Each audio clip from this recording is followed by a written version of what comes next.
Sveiki visi, kaip savaitėlis. Mano gan neblogas buvo, ačiū.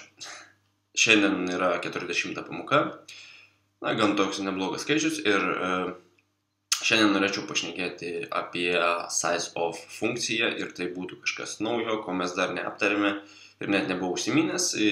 Iš vienos pusės gal pasirodys nereikšmingas dalykas, bet jis yra ir galbūt jums kada nors privers. Taigi būtent aš noriu jį parodyti tiesiog, kad žinotumėt, jog toks dalykas egzistuoja. Taigi nieko nelaukdami ir einam prie reikalo.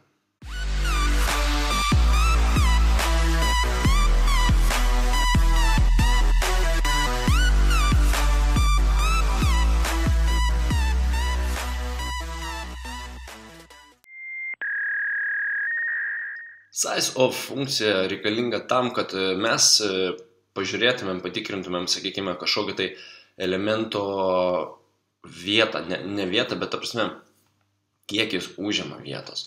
Na, sakykime, susikuriam kažkokį tai array, ar funkciją, ar kintamai, ar dar kažką. Ir mes norime pažiūrėti, kiek tas būtent elementas užims vietos. Vieta matuojama baitais ir, na, gal geriau iškart parodysiu ir suprasite, kas tai per velnias. Man atrodo, niekad char nenaudojau duomenų tipo, koks tai duomenų tipas turite jau žinoti turbūt. Na, jeigu nežinote, priminsiu, tai yra tiesiog kažkoks simbolis, na ir tas simbolis tai būna, na, kokia čia gražiausia raidė. Sakykime, Q, ar ne? Tai būna Q. Ir dabar, jeigu mes norime sužinoti, kiek tas mūsų kintamasis char Q turi vietos, ta prasme, kiek užima vietos mūsų kompiuteryje, tiesiog galim pasirašyti sijautą ir dabar mums reikia būtent tos funkcijos, kuri vadinasi size of. Taip tiesiog įrašosi. Ir skliausteliuose mums reikia įsirašyti būtent elementą, kurio mes norime vietą pasižiūrėti. Ir viskas atrodo tiesiog taip.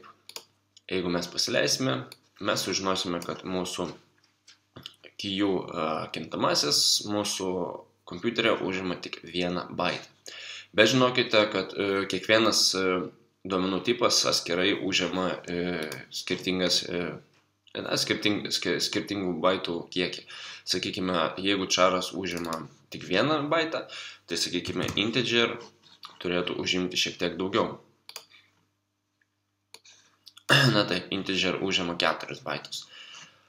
Jeigu, sakykime, turime kokį nors double, ar ne? Double yra daug taiklesnė, daug, na, kaip pasakyti, na, sakykime, taiklesnė, labiau, sakykime,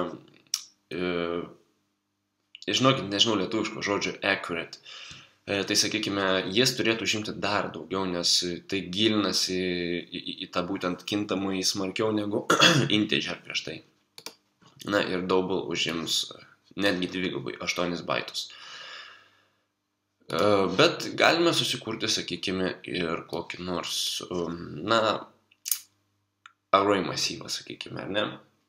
Tai būna tas pas double ir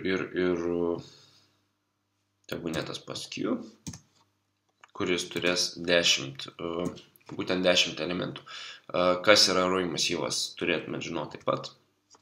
Na ir jeigu aš turiu double Q ir jų bus 10, tai sakykime, jeigu integer buvo 4, double tai buvo 8 barus, ne? Ir jeigu mes tų 8-ukų turim 10, tai pagal viską turėčiau matyti 80, ar ne?